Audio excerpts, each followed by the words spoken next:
Entertainingnya udahlah dicukupkan, jangan kebanyakan, karena kita sedang menghadapi persoalan ekonomi yang serius, uncertainty di mata kalangan asing itu buat Indonesia semakin tidak jelas, semakin tidak pasti.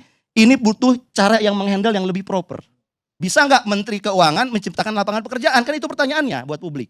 Jangan mengenakan pajak-pajak terus kepada publik, apalagi.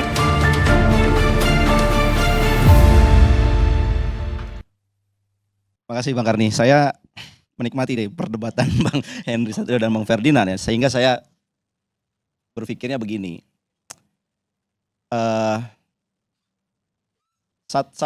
Di sisi yang lain saya suka dengan perubahan komunikasi dari seorang Menteri Keuangan.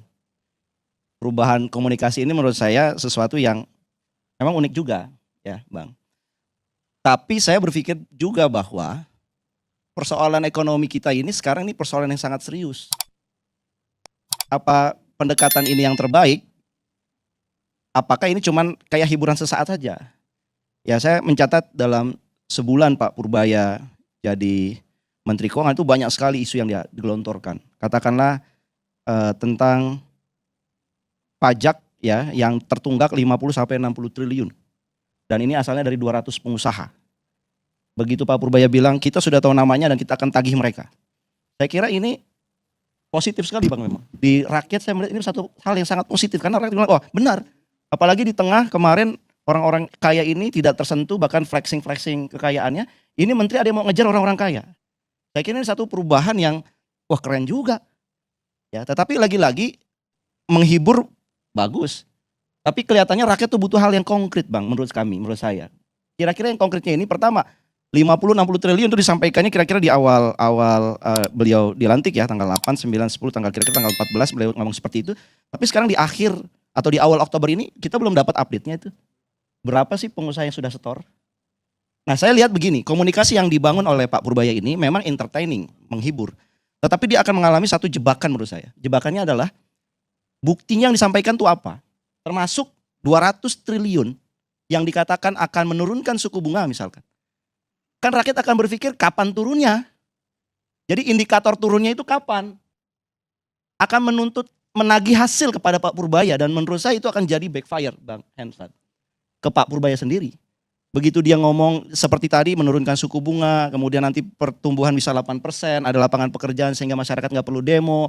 Tapi kemudian mereka akan berpikir ya udah kapan buktinya. Dan saya kira yang saya ingin sampaikan seorang Menteri Keuangan kan biasanya itu dia bicara kebijakan adalah ada batas waktunya, ada target kerjanya.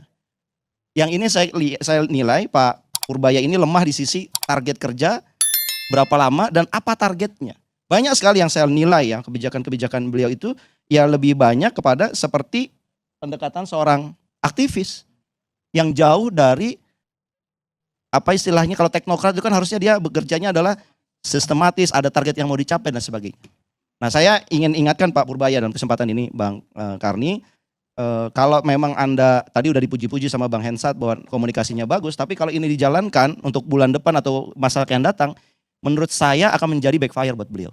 Karena persoalan ekonomi yang sedang kita hadapi itu sangat serius. Bukti seriusnya begini, kemarin di launching World Uncertainty Index. Angka World Uncertainty Index itu artinya indeks ketidakpastian ekonomi yang ada di masing-masing negara. Di Indonesia diukur, di capture. Angkanya di triwulan kedua, karena ini report untuk triwulan kedua, dari 0,5 naik 2 kali lipat uncertainty-nya menjadi 1,1. Periode sebelumnya itu hanya 0,4, terus naiknya hanya 0,1 digit saja 0,5. Jadi dunia menganggap Indonesia ini dalam ekonomi yang sifatnya adalah uncertainty.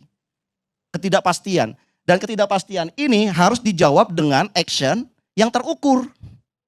Misalkan 200 triliun ini action terukurnya apa? Kan Pak Purbaya nggak bilang nih, dari 200 triliun ini apa yang target mau dikejar? Oke, suku bunga turun di level berapa? Kemudian berapa orang yang akan demand kreditnya akan bertambah berapa? Nah ini nggak disebutkan dalam narasi-narasi publik beliau. Dan kemudian nanti rakyat akan menagih, saya kira nggak waktu yang lama, ini rakyat akan menagih. Karena penagihan ini akan, kapan dompet kami terisi? Nah saya kira begitu itu terjadi, ini akan merusak kepercayaan tidak hanya Pak Purbaya, tetapi juga pemerintahan Pak Prabowo dan Gibran secara keseluruhan. Apalagi saya ingin wanti-wanti juga, meskipun tadi narasinya bagus, tetapi persoalan yang ada di depan mata yang kemudian ini diadres oleh Pak Purbaya tentang pemangkasan transfer keuangan daerah ini jangan dianggap bercanda atau entertaining. Kan udah kita tahun 2025 transfer ke daerah itu 950 triliun sekitar itu. Kemudian di zamannya Bu Sri Mulyani dan akhirnya undang-undang APBN itu dikatakan diturunkan menjadi 635 triliunan. 300 triliun, kemudian di zamannya Pak Purbaya saja kita mendapatkan narasi ditambah 43 triliunan. Ada penambahan sedikit, tetapi secara overall dari 950 triliun menjadi sekitar 680 itu kan sekitar hampir 200 triliunan penurunannya. Dan ini ternyata pas kemarin pertemuan dengan para gubernur, 18 gubernur yang datang kemudian mengadu, dengan pemangkasan ini kami tidak bisa membayar para ASN P3K di daerah. Apa jawaban Pak Purbaya saat itu? Memang kelihatan entertaining. Ya pemerintah daerah harus kreatif, mencari sumber-sumber pendanaan. Menurut saya itu jawaban yang tanda kutip akan membuat blunder buat pemerintahan Pak Prabowo. Kenapa? Karena pemerintah daerah akan bilang, oh kalau gitu, kalau kreatif seperti kejadian kayak di Pati dong. Menaikkan PBB bisa 200%. Padahal masyarakat di daerah itu sedang mengencangkan ikat pinggang, lagi susah. Nah sementara ini sifatnya udah sangat sensitif. Gaji ASN P3K yang gak bisa dibayar setidaknya menurut pengakuan para gubernur tadi. Sehingga apa yang terjadi? Saya udah membaca ini akan menjadi bola salju protes yang lebih besar di berbagai daerah. Dan kalau itu kemudian terjadi berarti Pak Purbaya ini secara tidak langsung juga sedang menjerumuskan pemerintahan Pak Prabowo. Dan saya kira perlu ada satu gaya yang berubah ya menurut saya Bang ya. Jadi pendekatan entertaining udahlah mungkin sebulan cukup.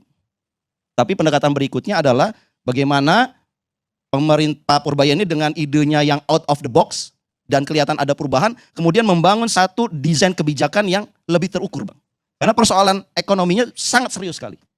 250 triliun nanti kelihatan nih sebulan depan sudah sejauh mana efeknya buat pertumbuhan ekonomi. Saya terus terang mengkritik pemberian 200 triliun itu kepada perbankan tanpa desain yang bagus. Kenapa? Karena saya melihat ada tanda-tanda ekonomi, ini kok ada divergensi antara nilai tukar dengan IHSG. Biasanya kalau nilai tukarnya menguat, itu IHSG akan menguat karena orang datang ke Indonesia ambil saham di kita.